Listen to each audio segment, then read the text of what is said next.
All right, I would like to welcome everybody back to another 1010 Baltimore talk show.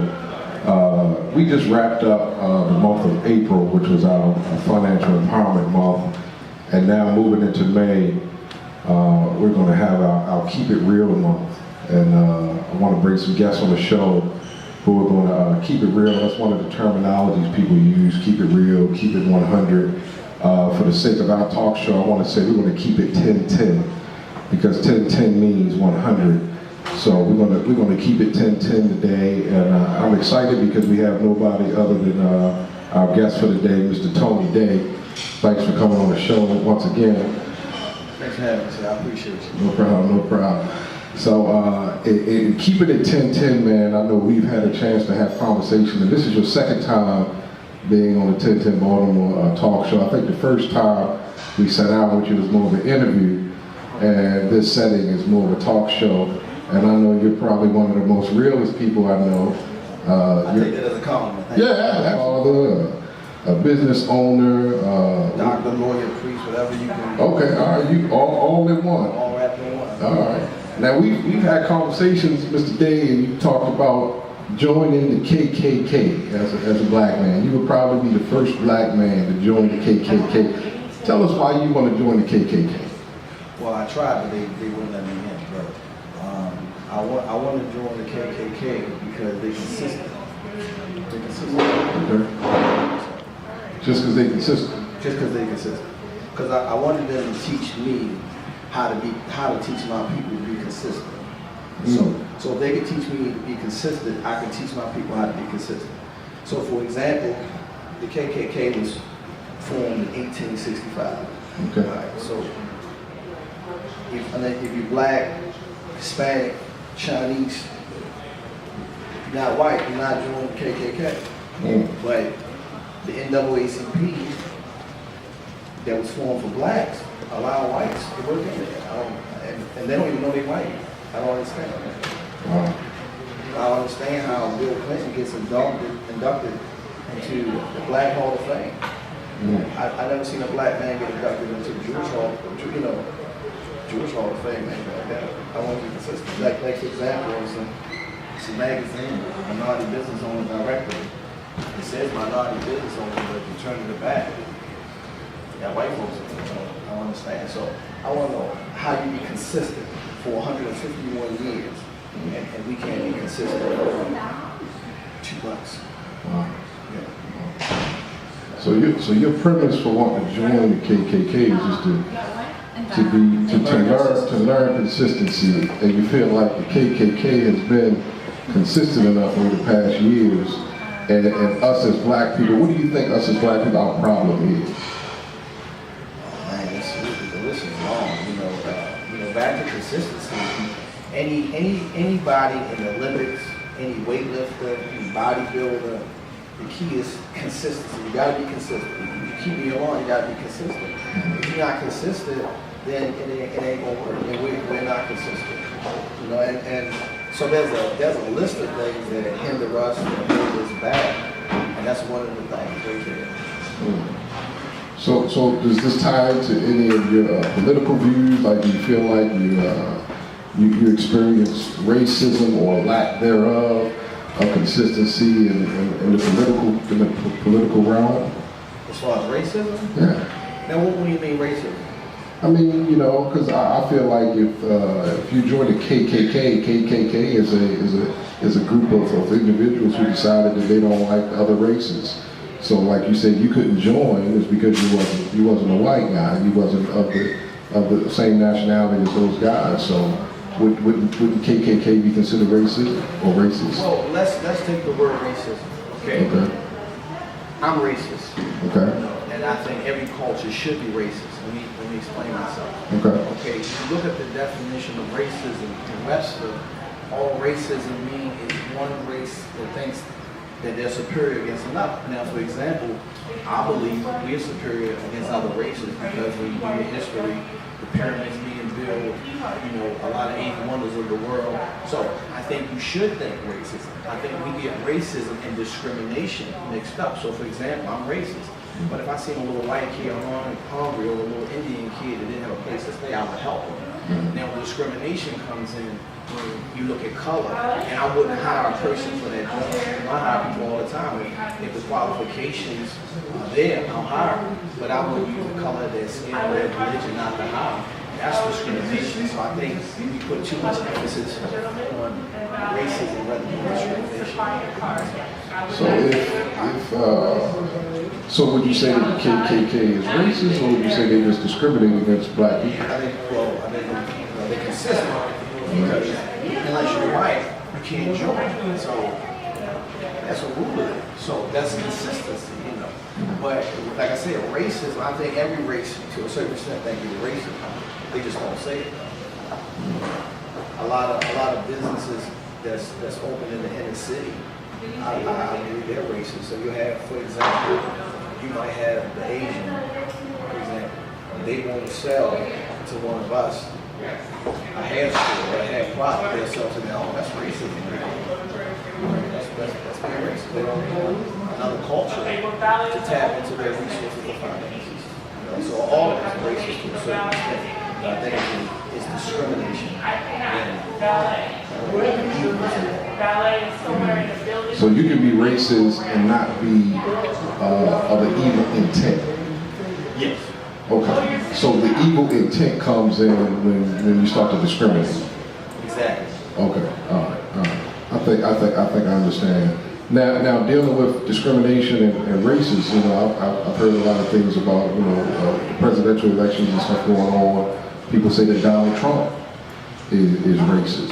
Would you say that he's more so a person who discriminates?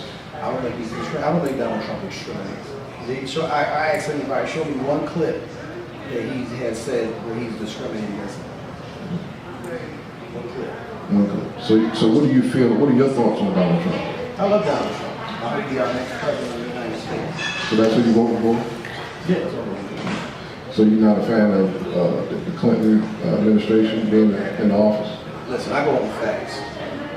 Anything I say to you, if I'm wrong, I give you $1,000. Hillary Clinton, well, that's Bill Clinton, for example. When Bill Clinton was president, the fact that more black men was incarcerated than any other president. That's fact. Second fact, that he the one that signed for the 3 strike law. So let's say your 3rd strike, and he was still a donut out of the store, you get 20 years. There's 3 strikes. There's a lot of things that he did to hinder the black culture that I don't really get into a whole lot of details, but I wouldn't vote for his wife with that track record he had. Matter of fact, I ain't ashamed to admit it. I sat in prison under his leadership, under his presidency. So would you say that Bill Clinton is racist, or would you say he discriminates? I would say he's discriminating, he's racist. He's probably part of the KKK, to be honest with you. Okay. All right. So you feel strongly that Donald Trump should take off. What about Bernie Sanders? Bernie Sanders is cool, but I've always been Republican anyway. I know there's not a lot of blacks that's Republican, but I've always liked the Republican views on it. Probably because I'm a business owner. So I always sided with Republicans. Now say more about that, because not everybody is a business owner. Explain why, as a business owner, you feel strongly a part of the Republican Party. Well, first before I go into that, you gotta know the history. Okay. It was the Republican Party that was for blacks. Mostly like the NAACP, for example. The Republican Party started, trust me, most people don't know that. You had Jim Crow laws that was segregated. That came from the Democrat Party. And I can go on and on, and I know somebody will say, well, parties switch on. And I can go on and on, and I know somebody will say, well, parties switch on. A lot of things the Republicans done was to help blacks. When Democrats took over, if you remember when Kennedy was running for president, and if you do your homework, when Kennedy was a senator, he voted against civil rights. He asked, how could he become president? And they said, well, give him, let the blacks have their rights. And so now he's going after civil rights. And what they did was they put Martin Luther King and Kennedy in the same picture. And if you go to a lot of old people's houses, you'll still see the pictures hanging up. And he was really against civil rights. You know, when he got killed, what's his name? The vice president, it's at the tip of my tongue, I can't remember. I forgot. But anyway, it'll come to me in a second. He would have passed all the laws and say, I'll have Negroes voting Democrat for the next 100 years. That's when Kennedy got killed as the vice president, who passed the law. But Republicans have done a lot for blacks, and all Republicans want is for people to be more independent. Like, for example, there are a lot of programs on Google, but you shouldn't be on the same program for 10 years. Like, let me give you an example. A car ran into me, broke my leg, a small bone in my leg. I had a cast on my leg for 2 months. And I was back healed again. But would you think something wrong if I still had a cast on my leg for 10 years? So there's no reason to be on food stamps for 10 years. And so some people take this the wrong way, but there's more whites on food stamps than there are blacks. But somebody black will take offense to what I'm saying. Right. You know, but the programs that has come from the Democrat Party has made inner cities worse than what they are. Okay. Now, with your views being what they are, do you have people who would say that maybe Mr. Daye wish he was white or want to be white, or just like having? I mean, do you have a lot of white friends? I mean, like. No, I'm not a white friend. So your feelings and your views and everything that you expressed, where did it come from? Like, is it a frustration thing, or just naturally how you've always felt? Well, this is the thing. I believe as black people, we have been brainwashed. Mm-hmm. Like we've been brainwashed from the beginning, so we're taught to think and act a certain way. Mm-hmm. So if you ask the average person, go back to Democrat. Hey, why you vote Democrat? Well, you feel like you need to vote Democrat because you're black. You know, it was Republican. When believe it or not, it's back to the KKK situation. When the KKK was founded, it really was not just to kill off blacks, but to kill whites that was Republican who wanted us to be free. That's when it started. But I'm not going to go into the past. Let's go to the present. There's okay. Let me listen to this. You know me personally. Listen. You didn't just beat me off the show. Absolutely. Okay. In 2006, I bought what was called a pre-construction home for an investment property. You remember that? Yeah. Okay.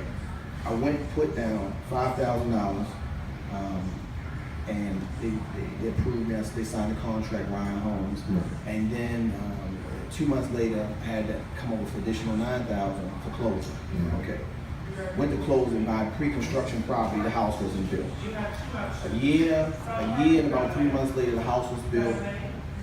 I signed the papers. I moved in. All right. Now, the home in 2006 had increased in value. I sold the home. I got back the money I put down and made a $25,000 profit. And those laws was never meant for me. They were never meant for me, but they're laws we can take advantage of.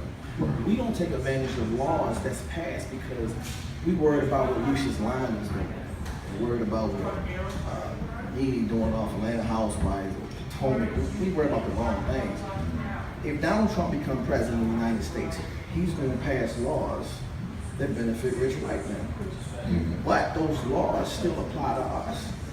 We have to take advantage. Just like, for example, bankruptcy. Years ago, if you filed for bankruptcy, you could file everything. If you owe the NBA, if you owe a lot of things, you could file for bankruptcy. Well, when we started learning about bankruptcy, we changed the law. You got to pay attention to the laws. So I'm not worried about, Donald Trump being racist. If anything, that'll help us personally. The laws that's passed is there for us, but we don't take advantage of it. Wow.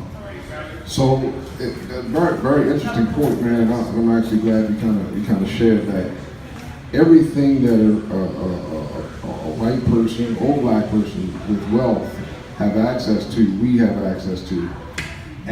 But you feel like we're brainwashed and we're held in a system where we're forced to believe that we got to stay on food stamps, we got to continue to collect disability, and we should stay in the house and watch our favorite TV shows, which pretty much teaches us how to keep the same behaviors that we're already exemplifying. Exactly. So how do we change that? I mean, Do you feel like the movements that's taking place now are put in place to change that? When you look at movements like Black Lives Matter and all these protests and things going on in the city and stuff like that, do you feel like those type of programs are put in place to help Black people come out of that? Listen, what Black Lives Matter is doing is like chasing a guy down the field for the football. He doesn't even have a football. That's what Black Lives, they showing at the Trump rallies. Listen, Black Lives Matter when they start protesting liquor stores that's on every corner. They'll start mattering when there's vegetables in 7-Elevens on stores. Like for example, you go to a 7-Eleven right there on Belvedere and Ricerstown Road. There's no vegetables in there. There's no fruits in there. Protest that. Pawn shops keep popping up. They see their businesses that keep coming into the inner city that take like pawn shop lottery machines. Why is there a lottery machine on every corner? But nobody's winning. And so protest those things. Don't go at a Trump rally, this man trying to speak to somebody saying Black Lives Matter and they getting beat up. It's wasting their time. Then you got a lot of these pastors out here that want to be in front of a camera every time something going on, but then something major going on in front of the camera, but then Mike might get killed because nobody show up. So, I think that the thought process of the movement is good, but they gotta get into perspective. They gotta protest stuff that matters. Like there shouldn't be that many liquor stores. Truthfully, there shouldn't be that many churches. The more churches they open up, the higher the crime rate goes. Why you say that? Say more. Okay.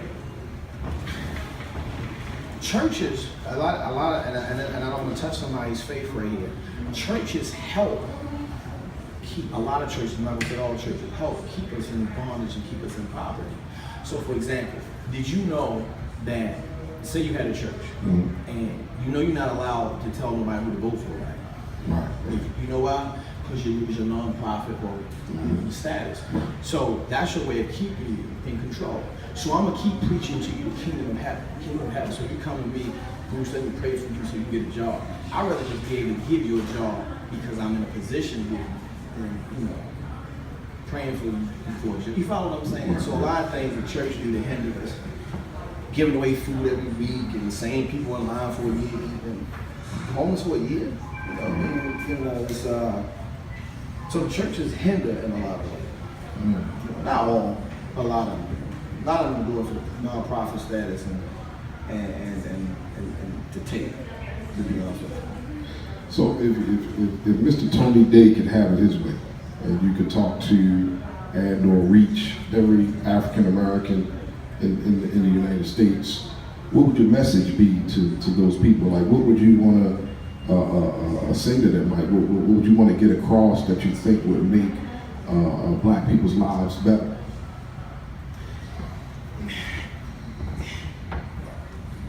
That's a big question.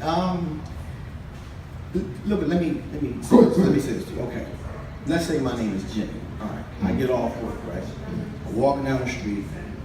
I just got my paycheck. I got $300 on me. I stopped past the pawn shop. They took some money from me. I stopped past the liquor store to grab something to drink.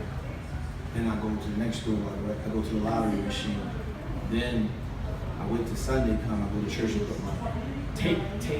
How can I financially get out of a situation? And you remember my last clip, I said, the only way we can change things is economically. That's important. Watch this. Watch when you ride up. It's the Park Heights.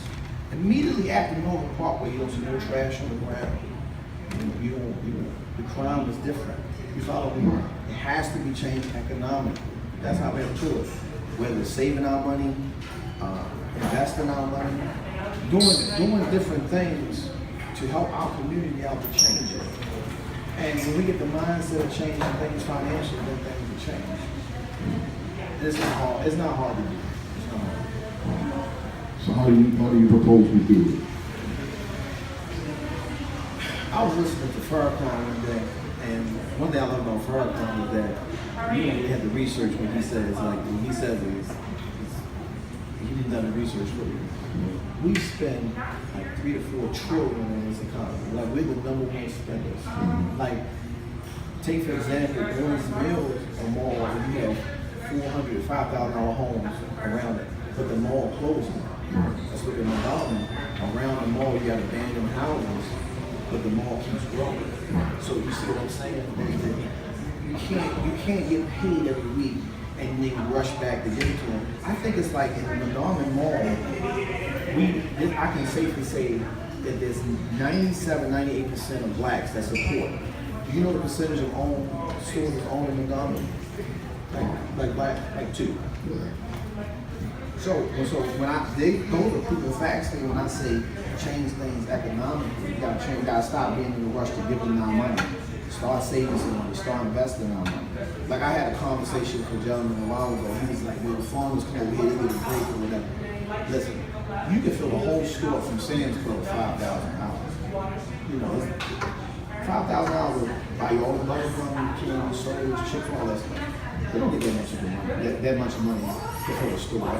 You do the same thing. So with your views, and I appreciate you taking time to come on the show and you talk about your views, and I think that it takes a level of boldness to be able to openly share your thoughts and opinions and how you feel. But do you feel like you don't have the support in trying to send out your message to get African Americans to know what's going on and the reality of what's being done and why it's being done to keep African Americans in control or at a place where other minorities or other races can perish above us? You know, do you feel like you don't have the proper support? Well, I don't think that's my call. I think there's somebody like to go out and talk and teach. I don't really think that's my call. I think this is somebody else's call.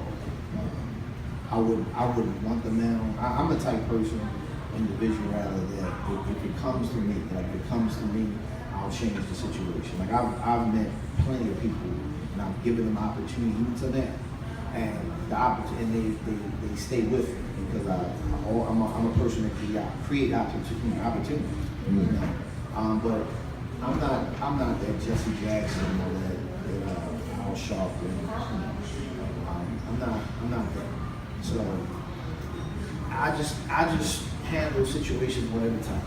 So every person I meet, I try to affect with knowledge or wisdom that I've obtained. It's fact. Go from there. Yeah.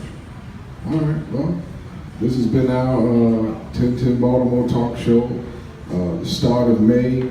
And keeping it 1010. And I thank Mr. Tony Daye for taking time to come on the show and keep it 100 with us. Keep it 1010. Thoughts and views. I mean, I agree with a lot of it. And I think that we do have some captive African Americans, and we got to come up out of the captivity. And it really starts with freeing ourselves mentally and coming out of a mental state of bondage. Linda B. Johnson, Vice President from Kennedy died. Linda B. Johnson. All right.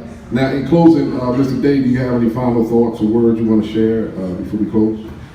Let's just make a change, y'all. It's just we gotta stop spending our money and support black businesses. That's what we have to do.